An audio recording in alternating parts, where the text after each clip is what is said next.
de lei específica para ser outorgada, enquanto que a permissão depende apenas de autorização legislativa.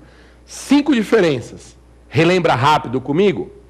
Concessão é contrato bilateral, permissão é ato unilateral, discricionário e precário. A concessão só favorece pessoas jurídicas, permissão, pessoas físicas ou jurídicas.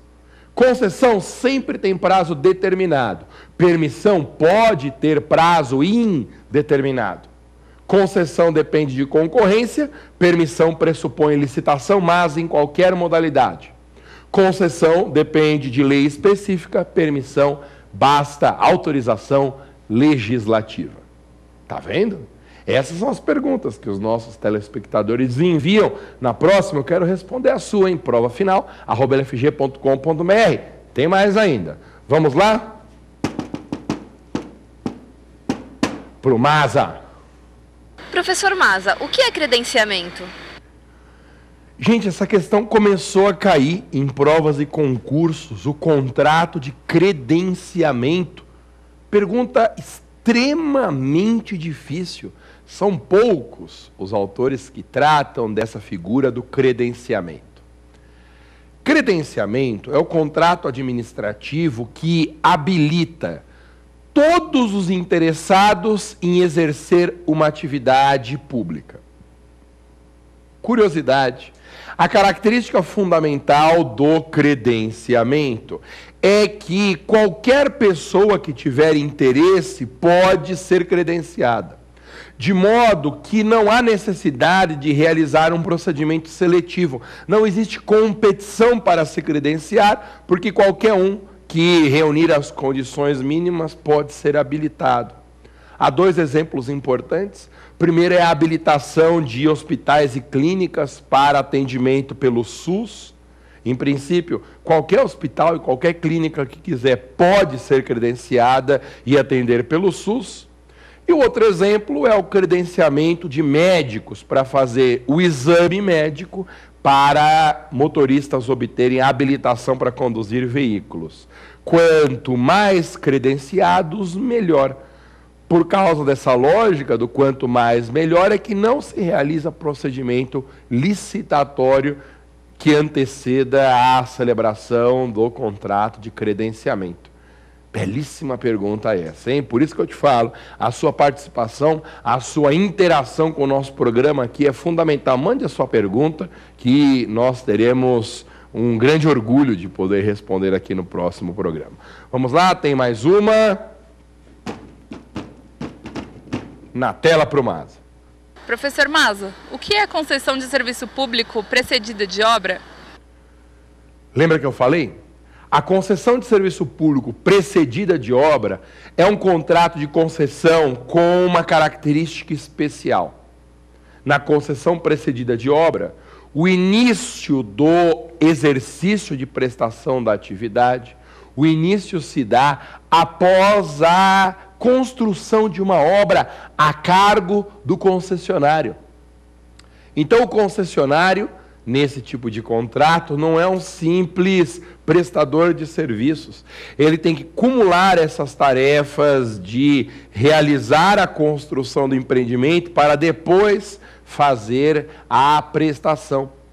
Normalmente, há uma remuneração apenas pela cobrança de tarifa dos usuários que se beneficiarem da obra já construída. Eu disse para você que um exemplo importante seria o da construção de uma ponte, de um viaduto. Há um outro caso muito interessante também. Suponha que o poder público não tenha verba suficiente para a construção de uma usina hidrelétrica, por exemplo.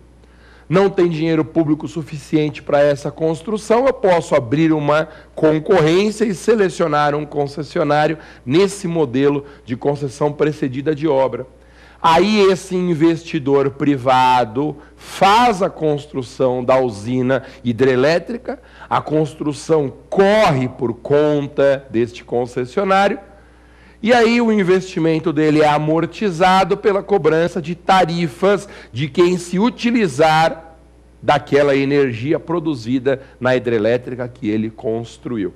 Repare, Esse contrato de concessão precedida de obra é uma solução para a realização de construções quando o poder público não tiver dinheiro suficiente ou achar que não vale a pena fazer o investimento com verba pública.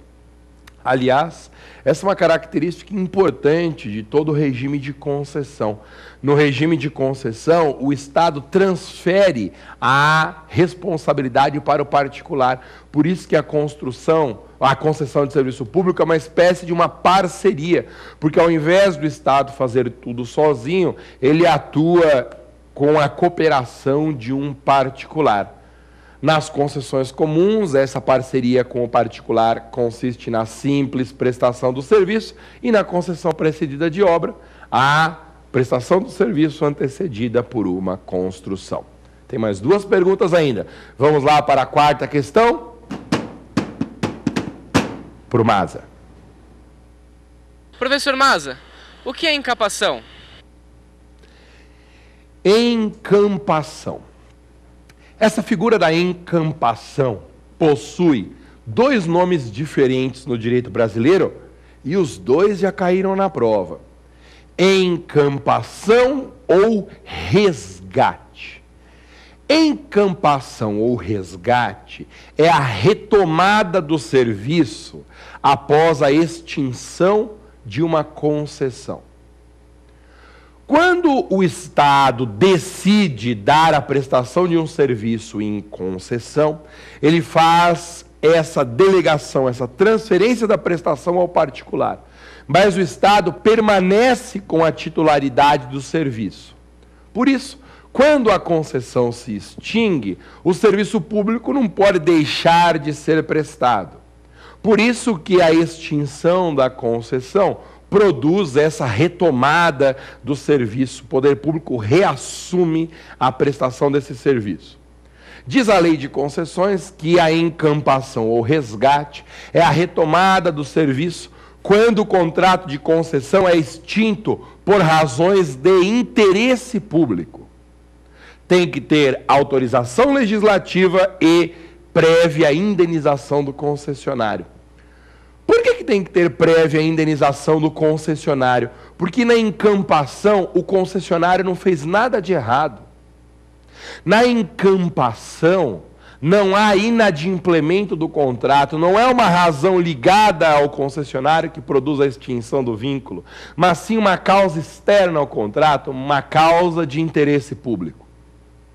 É por isso que a encampação é uma decisão séria demais para deixar apenas a cargo do poder concedente. Daí a lei de concessões exigir uma autorização legislativa. É a casa do povo. É o parlamento que tem que tomar a decisão da encampação, porque produz efeitos muito sérios, inclusive esse efeito de gerar o direito à indenização, a implicar na retomada do serviço. O Estado vai ter que fazer a prestação direta ou providenciar que alguém preste o serviço em seu lugar.